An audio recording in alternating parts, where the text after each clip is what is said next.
Hello, I'm CMAT and I'm Six Music's artist in residence.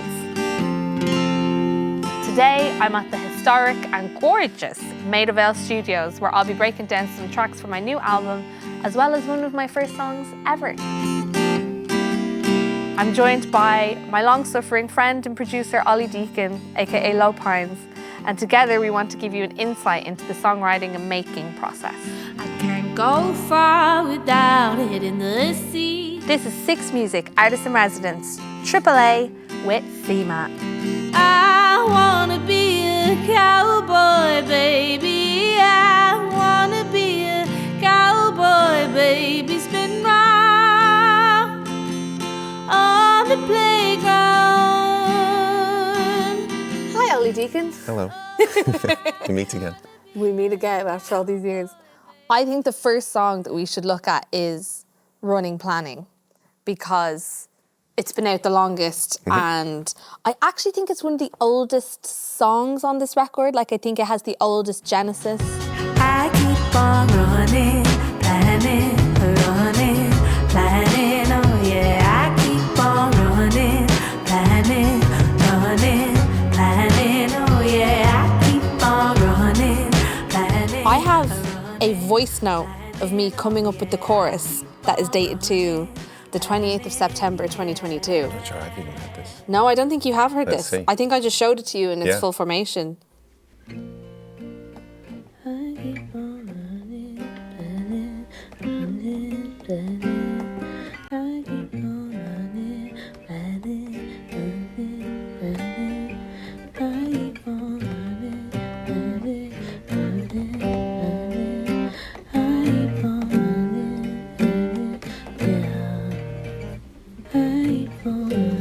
Clearly, I keep on running and planning, and that's all I'm thinking of at that point in time. And then I have a second voice note that is dated to literally 10 minutes later, which seems to just Call you my baby. be But it calls the line. me having written. This is like They 10 call minutes you my angel. or like 20 minutes after on the same You day. done some harm, So this was like a fast one. and there's nothing to you, 'cause you're not a man. And this goes on for 3.5 minutes, so I'm not going to bore you. My number one instrument, as you know, is my phone. And what I mean by that is that I use the voice notes app on the iPhone more than I've ever used any instrument in my life. I've used this more than the guitar, more than omnichord. I guess what I'm saying is that I use my voice, and most of the time when I'm writing a song, I'm writing off the top of my head with no accompaniment. Because I'm trying to express something. I'm trying to many people write songs for many, many different reasons. I am always just trying to explain myself, either to myself or to anyone that will listen. And so I've always found that the best way of writing for me is to do the melody, lyric, structure all in one and all together and all in this kind of like confluence of time, like bring it all together at once. And then music production and making music and recording the song is all about like supporting that in whatever way you can. So because of that, I write off the top of my head all the time. And as you can see, I do it every day. Every day is a winding road, still going. Yeah, okay, we got to the end there. But I write every single day, and I have so many voice notes from like the writing of this record. 16th of July, 2023. We have. Lord, don't you know? Oh no, not playing that. I'm not playing that. Oh my god, that's gonna be so bad. Wait, that's actually gonna be so bad. I don't ever remember this, but it's called the Running Planning Verse Idea. Should we listen to it? I think it's gonna be I would love so to bad. hear it. I think it's gonna be so. I actually think it's gonna be so bad. This is good. People need to know that I'm not always a genius. I'm gonna actually poo myself with embarrassment here, but whatever. Okay. Lord, don't you know me? I'm not nice in bed, satisfied. It's Where is this gonna go? Oh, don't you know me? Tell myself it's coming back to hell. This sounds like 4 o'clock in the morning, And because you can hear like, and then, okay, we go back into running planning. Oh, yeah. That's like a 4 o'clock in the morning job of me waking up being like, I have a brilliant idea and it's the worst thing I've ever heard in my life. That's mortifying. I remember writing the running, planning. I was in a rehearsal room in a basement in San Francisco, and Morgan Carabell, who plays drums on the record, had just fainted. And she was really, because she hates flying. And she was on tour with you. And she was on tour for that American tour. Yeah. And she was like, can someone go get me a banana? And then I spent like 20 minutes going around San Francisco looking for a banana. You can't get fresh fruit in America, first of all. And I think I paid $10 for 2 bananas. And then there was just like a bit of a lull, and I was like left in the rehearsal room alone. And I just remembered running planning. I don't know why it was coming to me. I think I was annoyed at someone. I think I was probably annoyed at the other 2 people that were playing in my band at the time because they were not rehearsed when they got to the rehearsal room. Not to hang them out to dry, but that is actually what if I recall correctly, that's what was happening. And that's usually where my songs come from.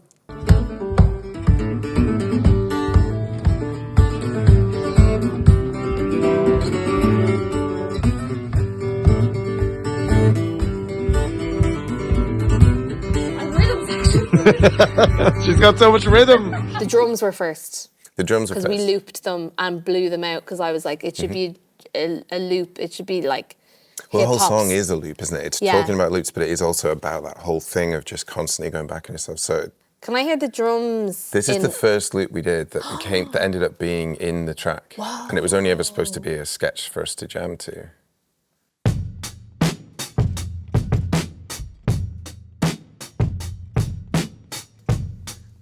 And that is it. I mean, that's the song. That's the song, like. What was this done with? This is me on the drums at Moultrie. Yeah. Looks 2 microphones, just kick and snare. The snare's probably like in the middle of the kit or something. That's why it's all burnt. It's a little ribbon mic with tons of gain. Yeah. And we just had some fun. Yeah. And the other thing that happened in that demo session was putting the bass in as well. Oh, yeah. So that ended up being kind of dropped in over the top. But we did, first 12 string. You really want to try the 12 string? Oh, yeah, 12 string.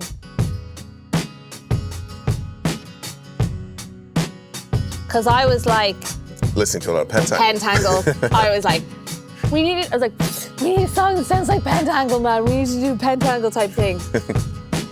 And Right there, that's a Pentangle This song. alone really does sound like Pentangle. It specifically sounds like the greatest song of all time, Wedding Dress, and it sounds like the live version of Wedding Dress from the Granada studio session. Yeah. Can I play the reference? Because I think it's really important to educate the children about the greatest band of all time, which is Pentangle. Let me get it up on YouTube because it's the live version that I like more. I'm so obsessed with this song. It's genuinely, I'm unwell.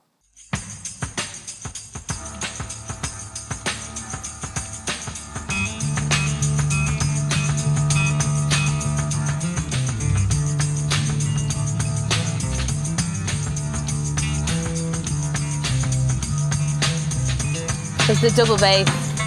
Hey, my little lovely girl, don't you better be making your wedding dress, wedding dress, wedding dress. Better be making your wedding dress. Well, it's already made, trimmed and down, stitched all around with a golden crown. Rolling down, rolling down, stitched all around with a golden crown.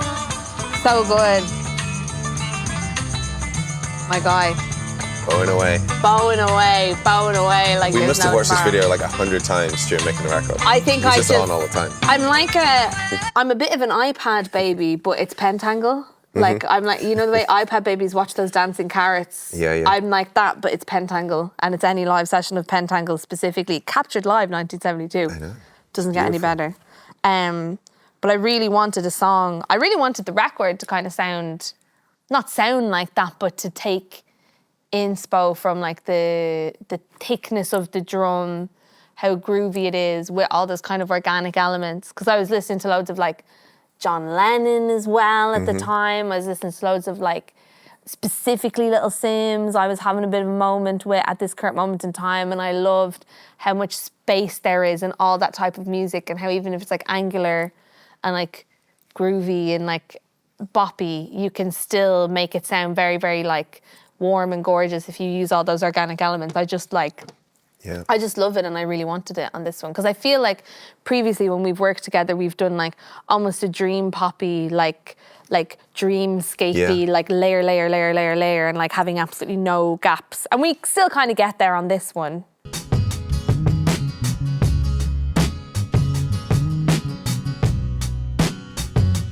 Now, you lied to me. I've never told you a lie. You lied to me. What did I lie to you? We tracked this at some point with fretless bass, and then you went back in and you did it with normal bass. Almost true. What happened is the original bass, this is the bass from the original demo. Yeah. And the replacement never landed in the same way. As It good. just never sounded as good. So we just kept coming back to the phrasing, the timing of it, something just like, because we built everything to this. Yeah. I really wanted it to be fretless bass because I really wanted it to sound like Pentangle. Well, this was me trying to do an impression of a fretless, Yeah. so it's fairly close. It's still great. It's still fucking amazing. Excuse my language. Am I not allowed to swear? Yeah, I can. Woo! I'll swear less than normal, still.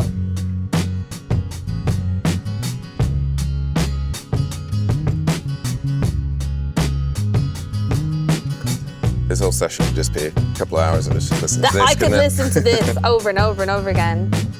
It was like, I mean, quite early on, you had that palette in mind. It was like you wanted to have interesting tunings, rhythms, 12-string guitar in weird tunings. I think on this we even tuned the 12-string to something strange. I have no idea what. And then the fretless, obviously, which ended up being a big feature of a lot of the songs. Yeah. Can I hear some of the strings done by Reed Jenkins? Yes, you can. In isolation. Shout out Reed Jenkins. Love him to death.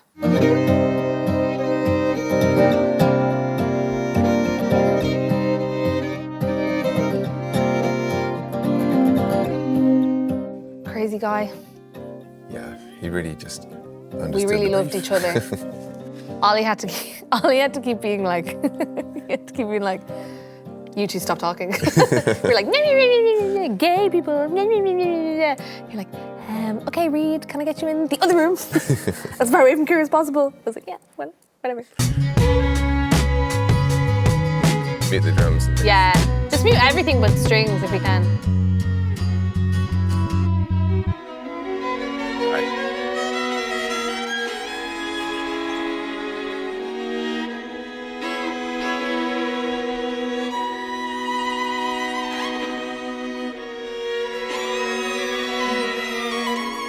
This is all improvised, isn't it? You're just sort of making it up as you went, so it's really loose.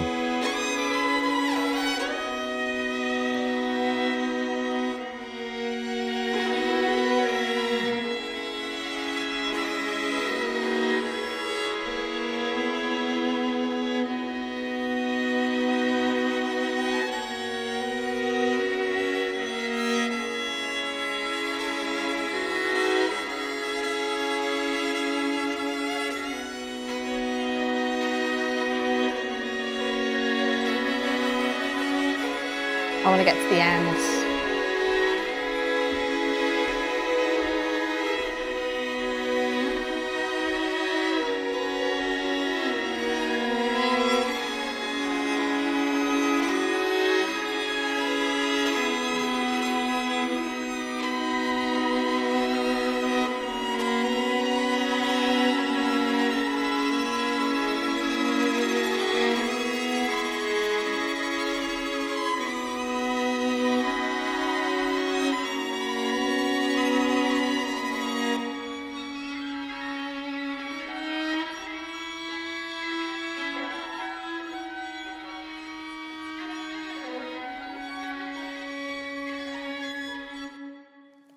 That like last 10 seconds is like maybe my favorite 10 seconds of music that I've made in my whole career, and it has literally nothing to do with me. And it's like completely you and Ree, but it's so good. It's so good. I mean, it's one of the things that's so fun about working with him is if you like, it'd be just like, hey, do something beautiful and melodic. He'll do something beautiful and melodic. And they're like, hey, could you just make crazy feral noises? And he'll absolutely like throw his entire body into it. And he took my direction really well as well, where I was like, because it would be so easy for him to just do his contemporary experimental thing or his chamber pop orchestra thing or blah, blah, blah, blah. But I was like, I really need this to sound like double stop open tuning fiddle. Like it has to be country and Western. It has to be country music. Like as easy as it would be for you to do any one of those things, I kind of need you to figure out a way of doing all three. And he was just like, okay. And it was really hard, but you can hear it there, particularly in the lead up underneath the last choruses. Like the top lines that he's doing are so country and Western, and they're so married to that style of music. And then it's being supported by these two completely disparate other genres that are all like reliant on the string. And it's just it's so perfect. It's so like, not to blow smoke up my own hole, but it is such a CMAT thing, because I do just like, it is so CMAT of just like, let's just take like these random areas of music and culture and like try and smash it together and fingers crossed hope for the best. Yeah. And he absolutely nailed it. He's so good. Yeah. Love it. The other big thing in this one that kind of moved the song into its form as we know it is the mellotron. Yeah. And this was another instrument that you were very particular about having. I just love it. I just love it. I love the mellotron. Like, I love it. I'd use it on anything. We did use it on anything. We used it on anything and everything and every single song in this record. Some version of it, yeah. So, people don't know, the mellotron has like a big bank of instruments that were recorded in the 1950s? 50s, 60s, and on 8-second loops. And you can kind of cycle through the catalogue of instruments on the interface. And you could have bassoon, you could have the flute sample is a very, very famous sample because it's used in Strawberry Fields Forever. The mellotron's been used loads, but you can blend two instruments together, so you could potentially blend a flute with a bassoon, and you can kind of adjust the levels with which you blend them. And I was like, because it's Euro country and I was thinking about Europe and European music and European music's kind of contribution to country and Western music, which is, I always say, my genre, even though many people don't believe me. I was like, let's only use stuff that is really, really intrinsic to like European folk music. So we use the accordion a lot. Yeah. Because I associate the accordion with obviously like French balladry and all that kind of stuff. But also there's a lot of like concertina and accordion used in Irish traditional music. So we were like blending it with like, what else? Is there like a hurdy-gurdy? This one like... sounds like it might be one of the choir ones. So I've pulled up a blend here. Should we try and like recreate I mean, what's it? more European than a choir? It's all in the blend, isn't it? Yeah. Let's go. It's not quite that, is it? No. Maybe it makes I think voice. it's going to be female choir, innit? Try and do that. Yeah. Oh, go back. No. Where's the... Tubular Bells? Mike Oldfield, question mark? It's definitely something like that, wasn't it? Yeah. And it's the detuning of it as well, because you have the pitch kind of off.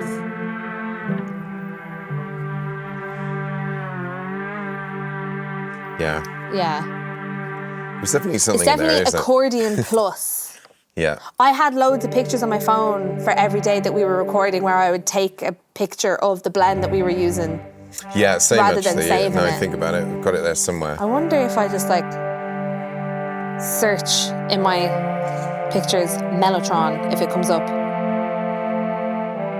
I don't think we'll ever find it, which is the best thing It's about the somewhere mellotron around is there, like you'll never actually, if you You'll never don't find it again. take a really proper note of it, you will never find the sound again. Yeah. Which is class. I'm so Oh, here's a blend, here's a blend. Yo, accordion, mandolin. Mandolin, okay. Accordion and mandolin. I never would have guessed that. Well, country. Well, yeah. You're a country. Fair enough. Maybe it wasn't this song, but that's definitely a blend that I have a picture of. It sounds pretty... I don't know actually. I don't Can you know, do the sorry. speed? Can you turn the speed up? Yeah. So maybe we... I'll sometimes it changes the pitch, so I wonder what key we're in here. This is not it. But I bet we used it on something else. Oh. It's not far off, It's not far off. Maybe we like recorded it in here and then pitched it down afterwards. Yeah. It is also going through some reverb and such, so that might be it. Ooh. Weird key.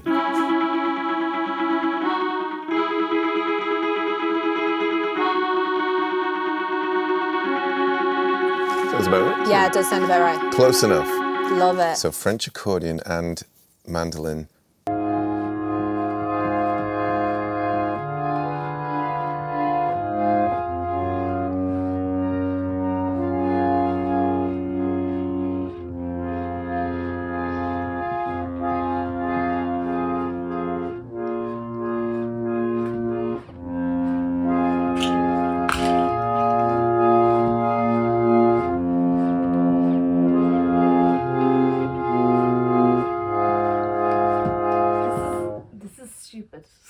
Stupid thing.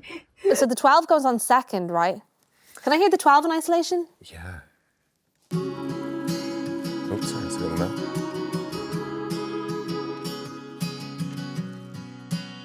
Open, tuned AC, might be dadgad, is what you've written Yes. in the notes of that. I've tried to remind myself. I think that was me. Is this in dadgad? No. What is this in? I think it's standard 12. Well then, there's absolutely no point in me handing you this. I mean, we could be here for 70 minutes. You want to take a 45-minute break? Yeah. Tune this to Danga? Yeah, maybe not. Probably not worth it, but yeah. No.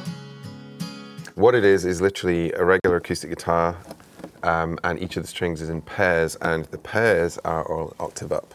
So instead of getting one note each time, we get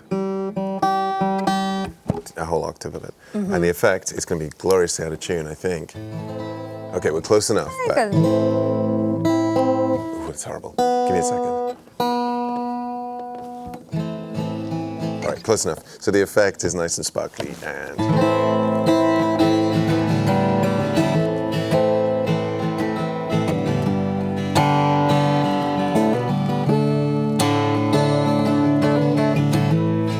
Particularly well on those like single note individual lines in between chord strumming. Like that is the sound of the 12. Yeah. And it is the sound of so much of my favourite 70s freak folk. Yeah. Like pentangle. Yeah. Yeah. And also like it's just like a lower register version of like a mandolin or something as well. Yeah, right. It definitely has parallels with the mandolin. Yeah. And particularly in that tuning we went with, whatever it was, it's like there's a lot of repeated notes. So on top of the octaves, we're getting that drony kind of, slightly psychedelic-y thing, but like a folky version of that. Mm-hmm. Also worth noting, we had two 12-string guitars on these sessions. Yeah. And neither of them had 12 strings on them. Both had 11 strings. Both had 11 for different strings. reasons, different string missing. So this is Moultrie. This is the old Yamaha that we used on Cowboy, which was another reason for grabbing it. We were like, let's bring up an old friend. Yeah. See if he'll steer us in the right direction. I love 12 string, man. I love it. More strings better. Although I do think, you know, in French culture, you know, 20 roses, not chic. 21 roses, chic. 10 cigarettes, not chic. 11 cigarettes, chic. There you go. Maybe we were just being chic. I think we were just being really, really chic. Yeah, we were being chic by having some extra strings off. I did, right at the end, I redid one of the 12s on one song. I found the missing string for the Studio 12. Put that missing string on, recorded. The vibe was gone. Yeah? Yeah, it's no good. Not chic. Not chic. Not chic Not to have chic 12 strings and a 12-string guitar. Yeah. Let's cut one now. No, I'm just kidding. Joking. But yeah, so we had those core things in the demo pre-production thing. Yeah. The drums, bass, and acoustic, 12. And then when we, like you said, like we needed another song because one song was not working. Yeah. And you just made a snap decision. It's like, let's pull this one up. And immediately this was the world we were in. It was like, oh, this is fun and good. And you grabbed that weird little rubber bridge guitar. Yeah. And we just had you play it on that, over the top. Yeah. And that was the next thing to come in. Not that. Not you. There's a picture of me playing this? I think so, Because yeah. I was dressed like the guitar or something. Am I right? You took a picture of me That's at the time? right, you were perfectly colour coordinated. Yeah, I was with the perfectly guitar. colour coordinated with the guitar. The guitar and the studio. It was How all on- red and white, K, like What Sears month do we guitar. think this was? September? Yeah, I found it. So, if you listen to that song, this is what I looked like while making. This is what I looked like. Sorry, my phone screen is really cracked, so you can't even see it. And it's greasy because I'm dirty, I'm a toddler. But that is what I looked like when I was playing the guitar. Very interesting. Wow, my knee-high, I really was super colour coordinated. Yeah, You were right to very take a chic. picture. And I'm making an amazing like bass face. Yeah, that is A bass pure playing, bass face. a bass playing face, even though I'm not playing the bass. Please enjoy. Everyone, please enjoy. Yeah, sounds great. Great. Yeah, I love this song. Once we kind of had the first cut of this after 6 hours of working. But I didn't expect the lyric of this song to mean so much to the record as it does. In the sense that I kind of thought I had written a song about anxiety or something and being a woman and having all these societal pressures fall on you. But actually it feels like a kind of an allegory, a romantic allegory for the gig economy and the lack of work stability and the lack of economic stability seemingly just absolutely crushing everyone all the time. Which is funny because when I put the song out, I was like, yeah, this is about societal pressures on women. And then loads of people messaged me, were like, I know exactly what you mean, Queen. And it's a 45-year-old man. And I was like, that's amazing. And I'm so, so, so happy the way that this song came about and how it happened and the time that it landed at. Because I think if we didn't make this at the very early stages of making this record, the whole thing would have sounded different. And I don't think That was totally true. Yeah. I don't think our brains would have been as focused on what the sound was, and I don't think we would have known what we were doing. No. So I love it. So the loops go in, and then it starts playing over the top. There's a bunch of synths and things as well.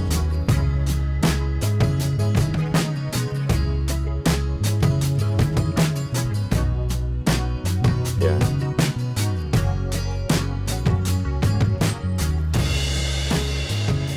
Can we hear in isolation? Yes, you can.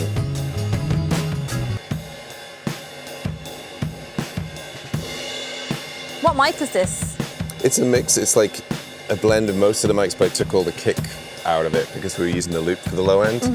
So it's a blend of the close mics and the little trash mic in the middle, and then the room mics like we used on all these songs. We had that big ribbon in the room, just blowing it out and making it sound a little crazy. She's a freak.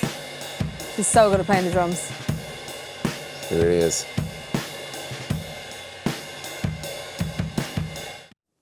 Wow. Yeah. It's so good to have a drummer who's a songwriter. I think that's so always true. been her benefit, because with her as a songwriter and an artist of her own right and someone who plays guitar and plays multiple instruments, she understands structure and mood and emotion and how all those things kind of have to act as a double helix within the kind of technicality of how you're playing it.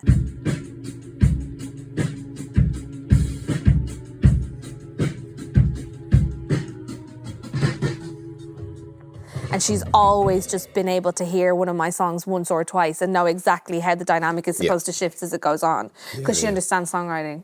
She's so 100%. good. And particularly that bit where the what does it come in at? It comes in on the last running planning. It comes, I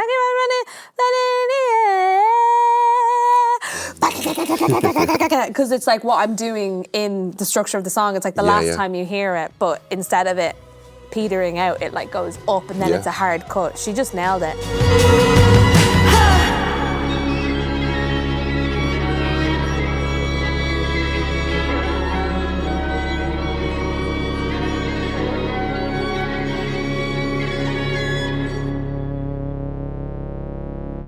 The next song that we should look at is a little song by the name of the Jamie Oliver Petrol Station.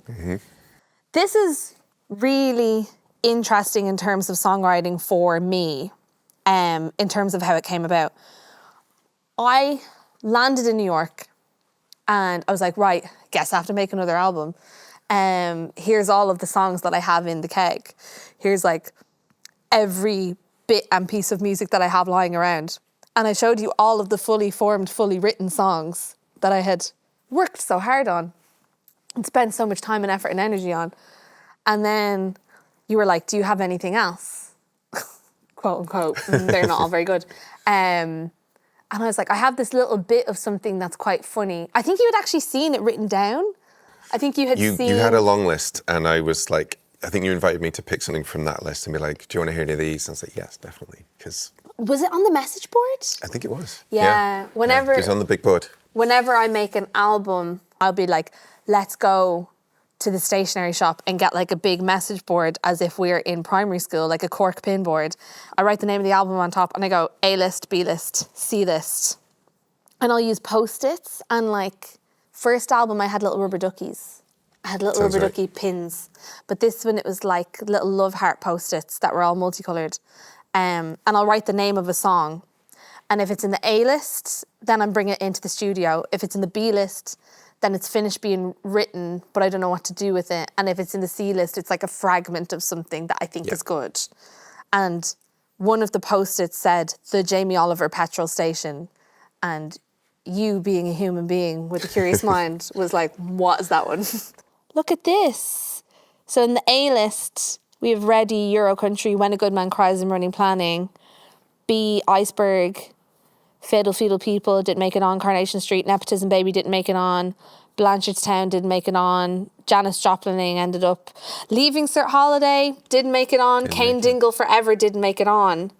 And in the C list on, what date is this? The 1st of November. So in the C list, as in like, it, on the part of the message board where basically at this point of the album making campaign, there's probably very little chance of this song making it into the A list, was the Jamie Oliver Petrol Station, 365, Lord Let That Tesla Crash, and Take a Sexy Picture of Me. Wow. How funny is that? So they were all on the back burner at They that were point. all on the back burner. They were not going to be on the record. Crazy. Yeah. But Jamie Oliver Petrol Station is there. And you were like, I want to hear that.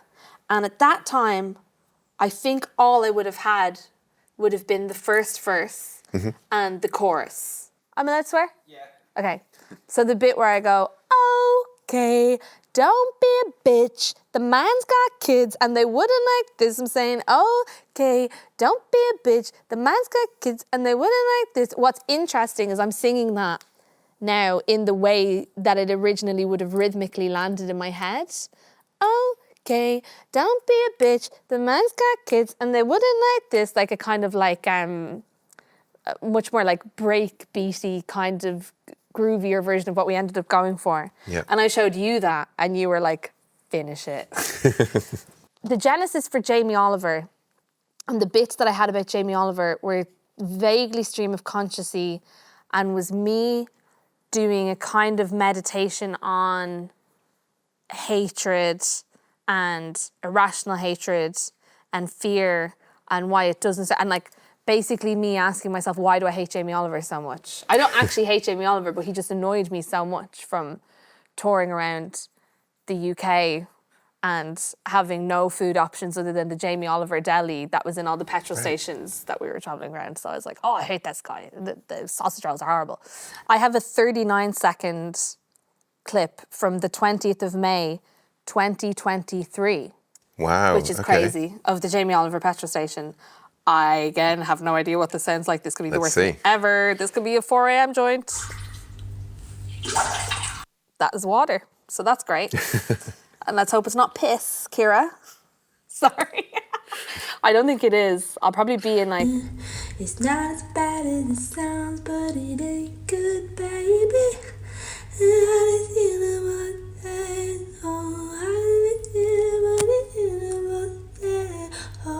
Jamie Oliver Petrol Station. There we are. There she is.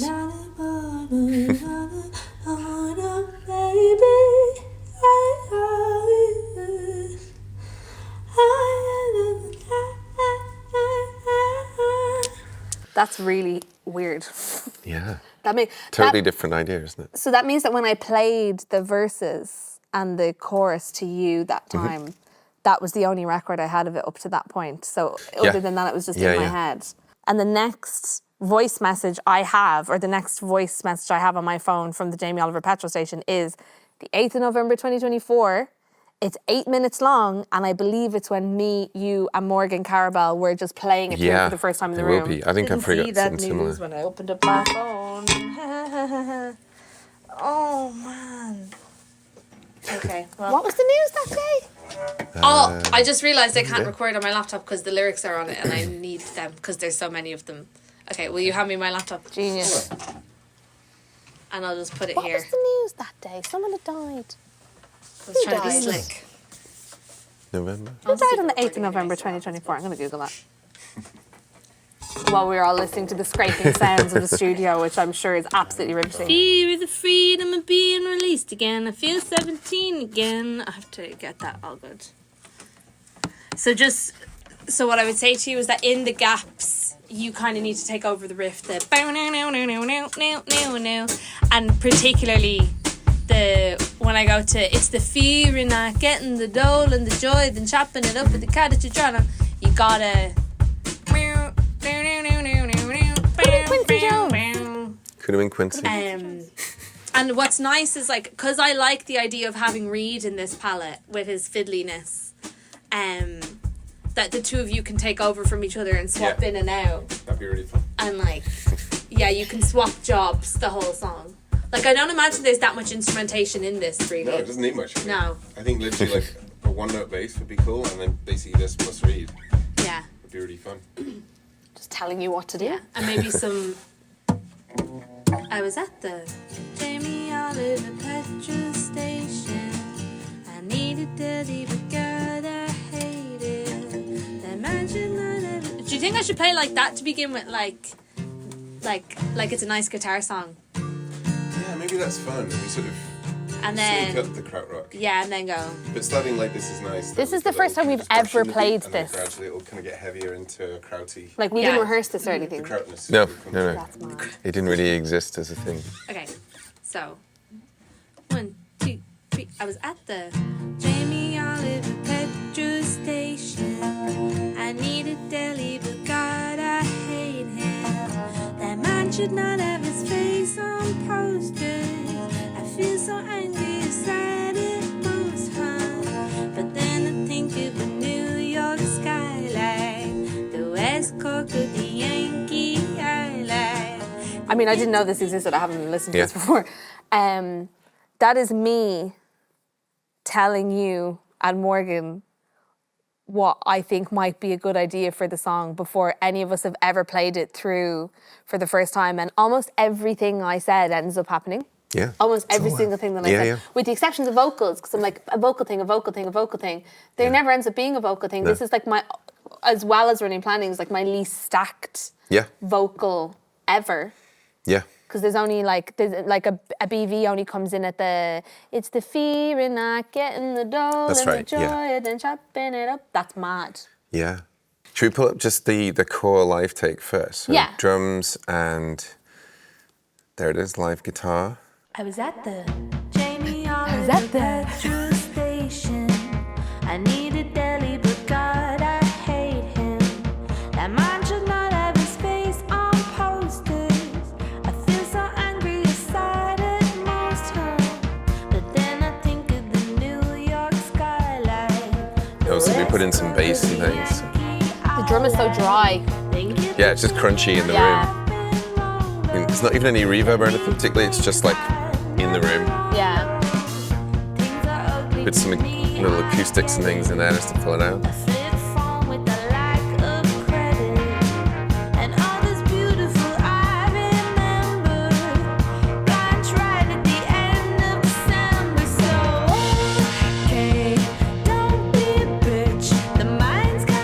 Probably worth introducing Dan on pedal steel at this point, because this really, like, he did this remotely, but... We've got to talk about Dan.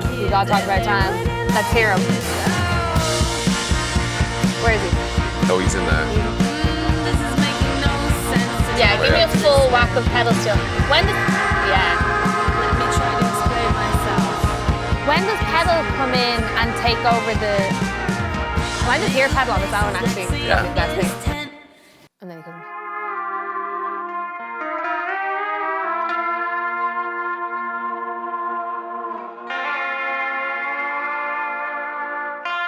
Is this a mix of the two takes? This is the two takes blended and then actually being like saturated together so that they sort of distort each other a little bit. For anyone who doesn't know what a pedal steel is, what's a pedal steel? What is a pedal steel? Well, it's a steel guitar Yeah. with pedals that adjust the pitch of the strings. So it's the Yeah. classic country sound of kind of country and western music. Really. Yes. It was very important to me that it was all over the album because, again, it's Euro country. And the thing about the pedal steel that's so great is it is the sound of country and western, and it is the sound of old country and western, like 1970s golden era country and western. But it's so versatile. You can literally make it do anything because it is just a guitar that is more languid. Yeah, exactly. It's something. more lyrical and Yeah. it's all played with slides, so you And you gets can that do long what you thing. do to a guitar with it. And this guy, Dan, was he like around the corner or something? And I just Yeah, never he met lives him? in the neighborhood, but it was just easier for him to do it remotely, and then it was like, oh, we'll bring him in if we need to. No? Never met him. He was just around the corner in his bedroom recording the pedal steel, sending it over half an hour later. And I And we remember never at had one any point, notes. It was always perfect. It was Yeah. like, this is exactly what we needed. For this, we were like, it needs to be a little bit psychedelic. It needs to be a bit krautrock, but it Yeah. needs to be country, its own way. And he just got it. He kind of found those weird flavors. And and I remember being like, does he want to come round?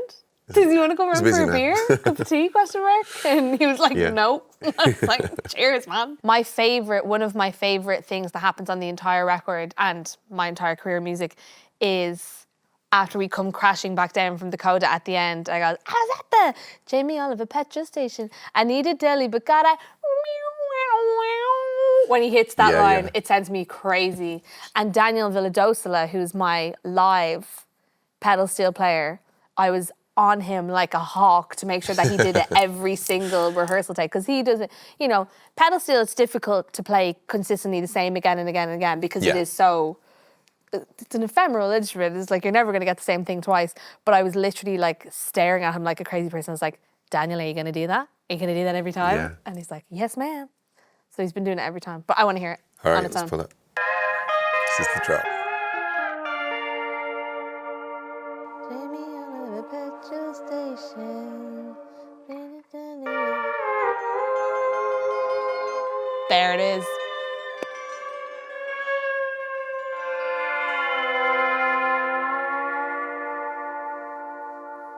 So good. So good. It really brought the humor as well, I think. Yeah, it which was was funny. important with the lyrics. It's Yeah. like, because the whole point was just meant to be playful. Playful, but seriously manic, Yeah. I think. Like, seriously, the whole song needed to capture the manicness, Yeah. the internal manicness of not being able to trust yourself, your own Yeah. thoughts and feelings.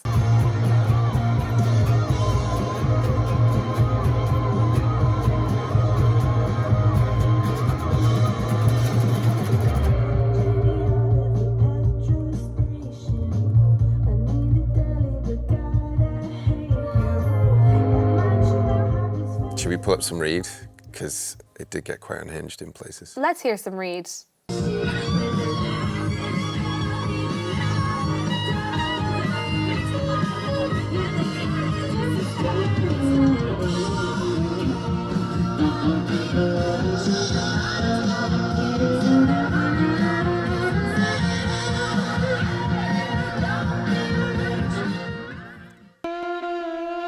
This is violin. I think did we throw it through some pedals or something? I forget.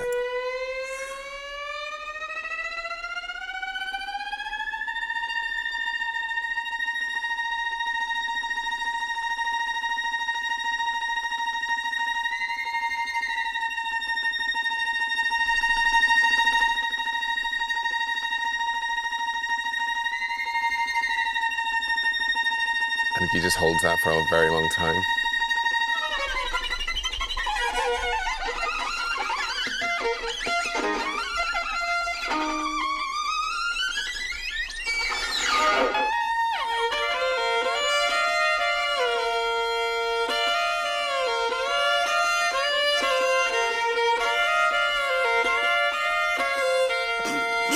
It's so funny.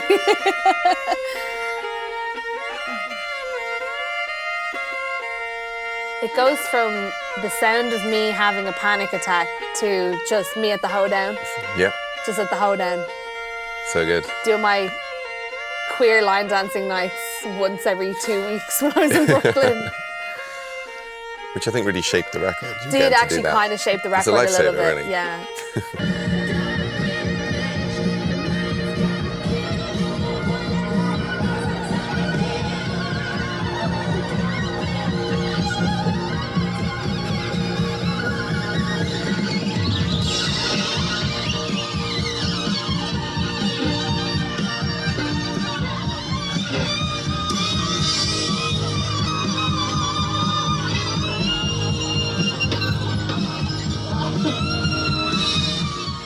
It is panic attack music. Yeah. It is. I love it. I love it so much. Feels good to get it out, you know? Yeah. Can we talk about the vocal break that happens after, I suppose, the last chorus? Let's play a little bit of it. Yeah.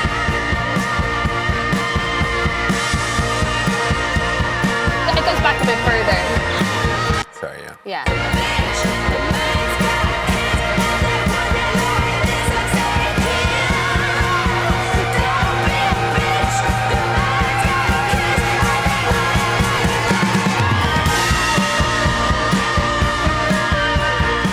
But this is your dry vocal.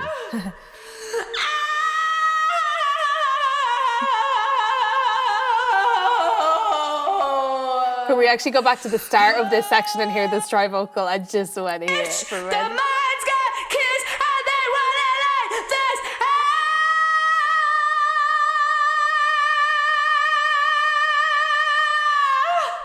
But we felt that wasn't quite wild enough, so we ran your vocals through one of these. Yeah. Which is the Roland Space Echo. Yeah. Which we had in the studio. And then manipulated that in real time. Yes. And that's where it got really unhinged. Because you were basically playing that dry vocal and recording the space echo, and I was allowed, because I don't know anything about pedals or any gear, but we thought it'd be funnier if I started like mixing the space echo in real time with the playback of the vocal. That's right. So that I could control the level of how fast it was going or whatever. So it becomes a performance, like the craziness Yeah. of it becomes a performance. Then we printed that in, and sort of then we had that kind of reaction of you responding to what it's doing in real time. Yeah. Should we play a little bit of what we did, and then we can sort of Yeah, do it demonstrate again. how that was done? Do it again for the Let's crowd. see if we can redo it.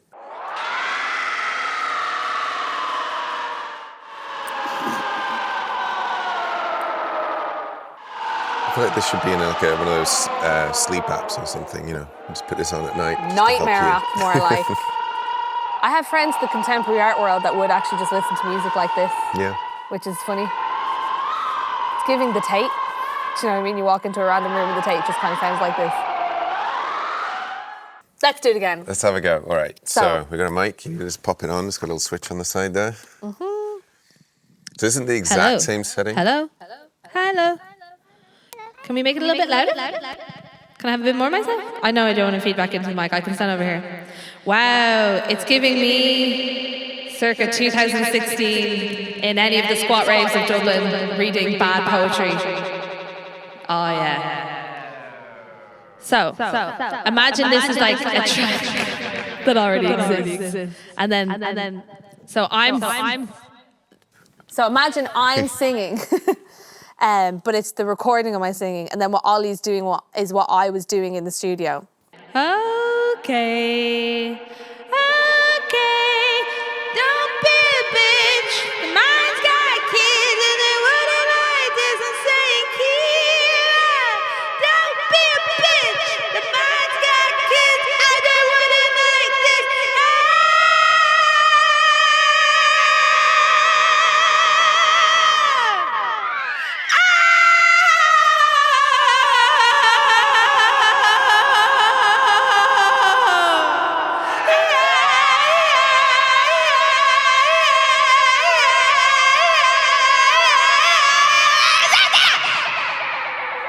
Straight down. Clean out. Wow, I could do that for 7 hours It's very satisfying. and isn't lose it? my voice forever. That was essentially what we did. That was it? I was doing that for ages and ages. Yeah. It was so fun. Oh, yeah, that's good, because then you just get his eyes. Yeah. Oh, where's he gone? Oh, there he is. Oh, come back.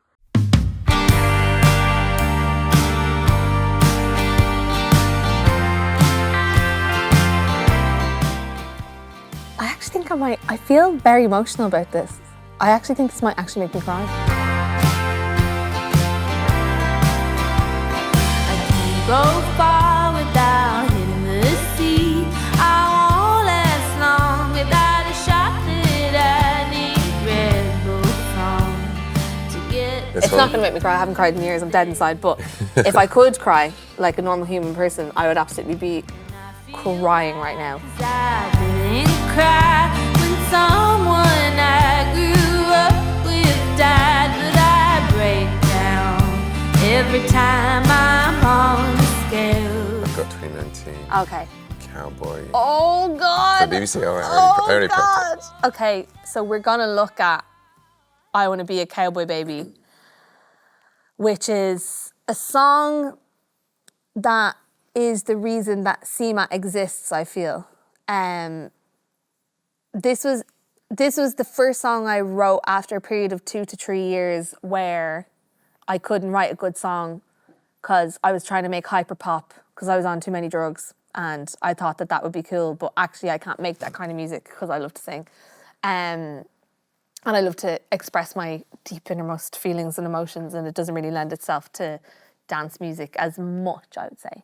I had a breakup and I was alone in my apartment in Manchester where I was living at the time, and I really, really, really wanted to go to the pub, and I couldn't go to the pub because I was alone and I was a woman, and it felt like too scary and too risky a thing to do, and I got really frustrated and really angry and really upset about that, and I literally picked up a guitar, looked at myself in the mirror and wrote the song "I Want to Be a Cowboy Baby" in 20 to 30 minutes or an hour or something. It was an intense focus, stream of consciousness thing. And then once I wrote that song and I kind of stood back from it, I was like, oh, I know how to write songs now. Not that I know how to write songs, because I if I knew where good songs came from, I would go there all the time. But I know what state my brain is supposed to be in, and I know what state I'm supposed to be in, and I know what kind of a motivation and what kind of angle of a motivation I should have before sitting with a guitar and writing something. And from Cowboy onwards, I basically employed that tactic, and I've still continued to employ it. And so Cowboy's, for me, always going to be the most important song I've ever written. It's always going to be the most important thing I've ever done. But it's funny because I did that in I'm going to say December 2018, I wrote this song, December 2018. And before we reconnected again, I had moved back to Ireland and I had a YouTube channel. And on this YouTube channel, I uploaded a new song a week, roughly, maybe once every couple of weeks. But it was I was writing songs in a yoga studio that I got to use for 4 hours every week. That was the only time I could ever make music because I was living with my nanny and granddad, and I was not making music in the same house as my nanny and granddad. They would have come in every 5 minutes being like, "What are you doing, girl? What do you do? You playing guitar? That's brilliant. Do you know any Mary Black?" I wrote what I think was almost the entire song Cowboy in December 2018. And then I think when I was in that yoga studio, I kind of picked away at it again and just tidied it up and changed some lyrics and changed some stuff. And then I posted a video of me talking about it and then playing it on YouTube. And then that's how I met my current manager, Barry, because he seen it and heard it and was like, "Damn, bitch, this is great." And he gave me the money to go over and record with you. Mm-hmm. And those were the first ever CMAT recordings, and that was in November 2019. It was, yeah. And you said that you have the video of me playing it on your laptop, which is horrifying to me, but I think we should play it. Well, these were the demos that you had, essentially. You didn't have any recordings so much as these videos. This Shall we? is crazy. Oh, God. Oh, I'm been aged horribly by the music industry. Oh, God. I used to have joy in my heart. So dead. Oh, God. 4, 3, 2.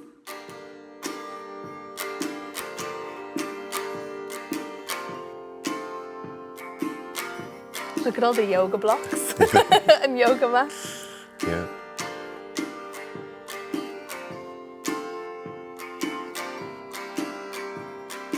Can't go far without hitting the sea. I won't last long without a shot that I need Red Bull from to get me through the day.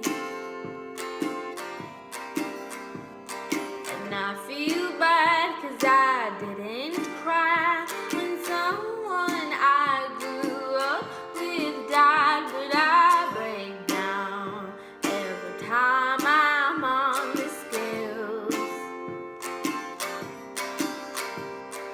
Always a cowboy, never the cow. I hate the way my life turned out. There ain't no ranch to roam inside my room. I've got cotton wool for arms. I won't be much use on the farm, so I'll stay inside and watch him sing his tune. 4, 3, 2. I wanna be a cowboy, baby. I wanna be a cowboy, baby. Spin round on the playground. Oh, I wanna be a cowboy, baby. I wanna be a cowboy, baby. Spin round alone, and I don't need you to walk me home. Must I like This is mad. This is so fucking mad. between each finger lies the key to getting home without a buckaroo. And I Wow. see roads after We don't have to watch it all day. It's pretty much this the whole time. That's so crazy. That's so mental. It's all there though, isn't it? The whole Yeah. shape of the song and everything, the feel of it. And And everything Yeah. about the song and like, yeah, the whole thing is pretty much there. And it's really interesting to talk about the production for this because I know so much and I've worked with you for so long, if I have a song, I will never produce a demo of it. Not anymore. You know, I went through a phase of trying to be like, I should like put it, no. I just like give voice note and like maybe I'm playing guitar, maybe I'm playing omnichord. Yeah. There's no point in me doing anything else because you have to find out what's happening the first time around. Yeah. For me anyway. And I always hear so much of the production of the song in my head before I even get to you. So it's important to not kind of like muddy that up with my own bad skill. Like it's better to just go straight to you and be like, this is what I'm thinking. But even then I'm like, I kind of know what it sounds like. I kind of know what we're going to do. I kind of like da-da-da-da-da. This song, I don't even think we questioned it for a second. Like there was no discussion. There was no question. There was no like any kind of conversation between us even about how we were going to make this. I literally think we just put in the parts one by one and it was done. Yeah. It felt so like magical and like divine and like instinctive. It just all actually came rolling out in the way that it sounds now. And it's still probably my favourite sounding CMAT song of all the songs I've made. Like it still just sounds immaculate. Damn, where do we even go to first on it? Like, It's a good question. maybe this bad boy. The little Casio. Yeah. The Oli Deakin special. Well, this thing has been, much like now the omnichord is for you, like this thing has been a little companion for me. Yeah. I can't believe you still had this session. I know, I was surprised it opened. Yeah.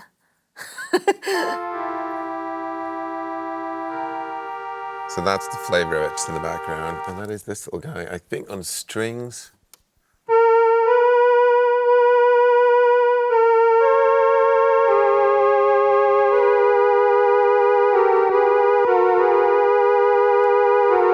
That kind of world, isn't it? Yeah. So there's something in there we were just messing around with. And it ended up being sort of just like a constant. Where does it first come in? Let's see.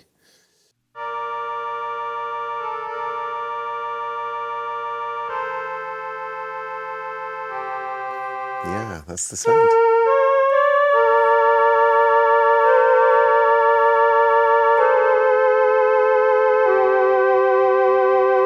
There she is. And it's just so funny because, you know, if you compare this to something like where we're at now, like the Jamie Oliver Petrol Station, where we're taking any one element and then running it through like 4 different processes to make that's just the raw dog. Just the raw thing. We might not have even plugged it in, might just put a mic in front of it. I actually think you're correct. I think you mic'd it. I think it was a mic. Entirely possible. And what's mental, do you ever see those memes that are like the domino effect and it's like smallest domino, biggest domino toppling over?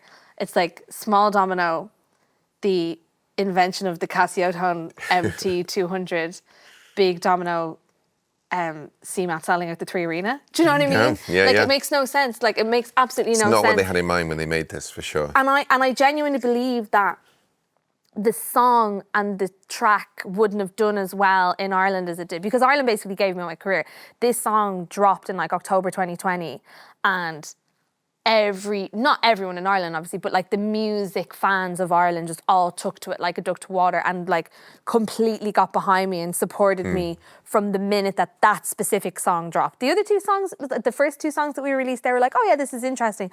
But this one, it was just like, I felt like a national treasure overnight. It was crazy. And I believe that it so has something to do with how distinct this song sounds, yet how familiar it sounds. Yeah. And I think it would have been very, very easy for us to just put down layered guitars, layered harmonies, and like leave it at that. But it's with you specifically, and this is why your taste is so amazing, you always do something that's like janky, weird, could have been found in a charity shop bin, but is still somehow like warm and inviting, but it just separates the entire body of the track out from any genre that you could pocket it into.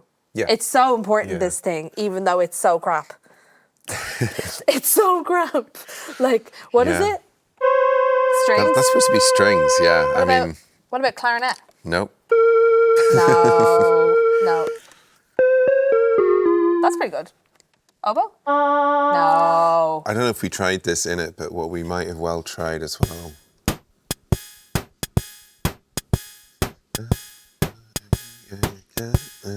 We could have done, couldn't we? Because, and I forget what keyboard it was, but the beat that's playing in the YouTube video is from a similar enough instrument. I think it's also, it's either Casio or Yamaha, something or other keyboard. Yeah. And it's the beat preset that I would have written Cowboy on. And we actually... And it was Vanessa Francis's, so shout out Vanessa Francis again for my career. You know what's funny? When we first started building this, before we had drums, the first thing we did, I still have this in here. This is we didn't have that keyboard. So we pulled some of the audio off that keyboard from another demo of yours where it sounded better, chopped it up and rebuilt the beat. What demo?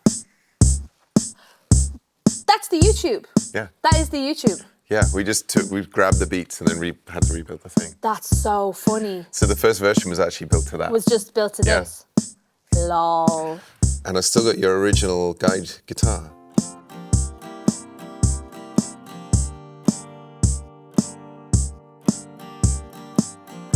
Which is so funny because the drums are so rigid. They're so rigid.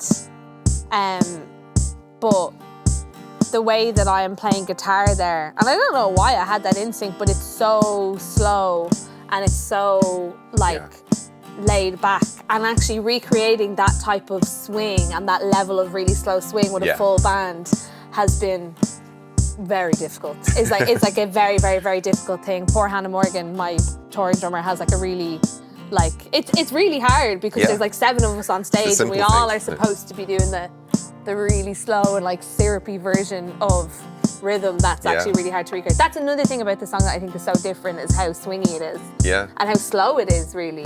Yeah. And it's 5.5 minutes long. And yeah.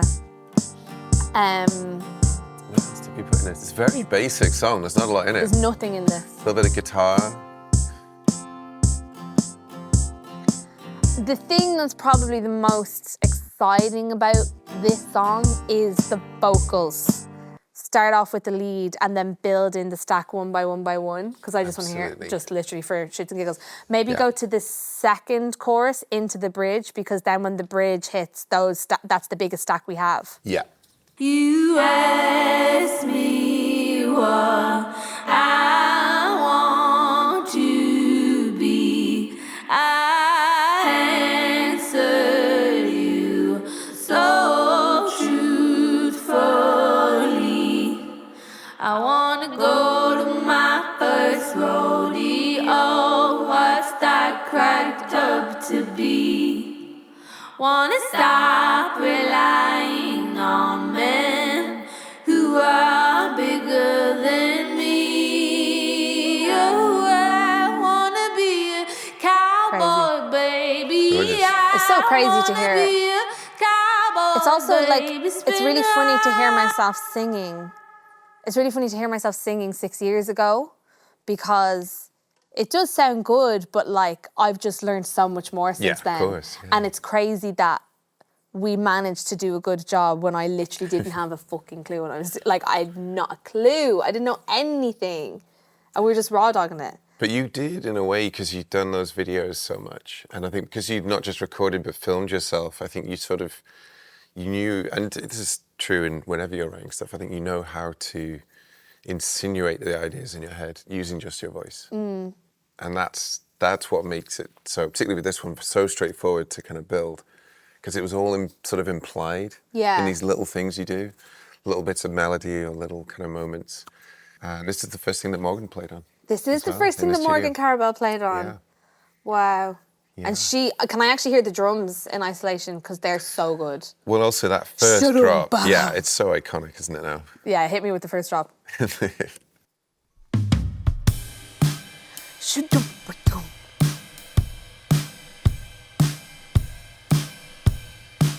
that what the drum sounds like? That's it. It sounds so much bigger in the track. Yeah. Like, when you put it in isolation, it just sounds like... Super simple.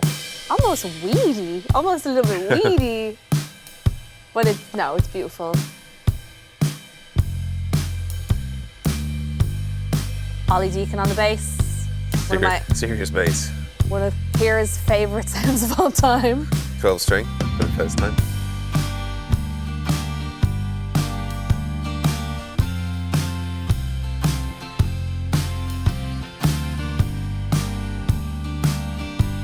There's a bunch of acoustics. Yeah. One of them threw a guitar amp for some reason. You're so good at recording guitars. I've said this to you before, like, it's the thing. I mean, you're so good at so many things. You have like such a big wheelhouse. But like, listen to this. It's rich, I'll give you that. It's so rich. It's one thing for you to be playing all of the guitars also, by the way, but like... Well, one of them's you. Is one of them me? Oh yeah, there's a guide in there. Which one? The bad one. Guide AC mic 2, I guess. Yeah. That's you.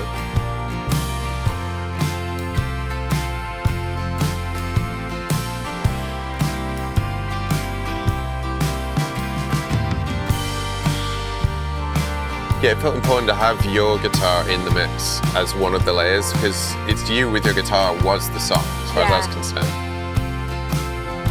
This little guy. Yeah.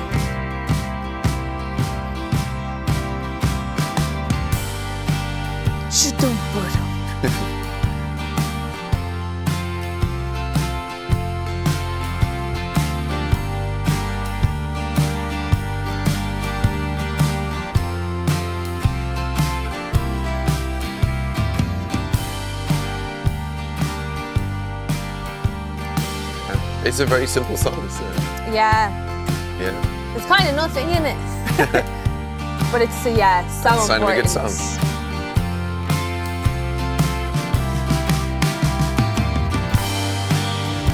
How many guitars is there? 4 electric, and 1, 2, 3, 4, 5, 6 acoustics, Is that including the 12? including the 12. You could argue 7. Because You could. 12 strings, 2 guitars, isn't it? In a bruv. Wow.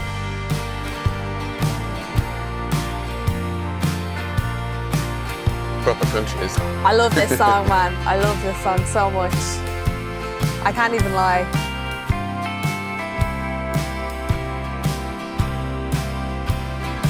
Ask me what I want to be. Answered you so truthfully. Golden light that floating over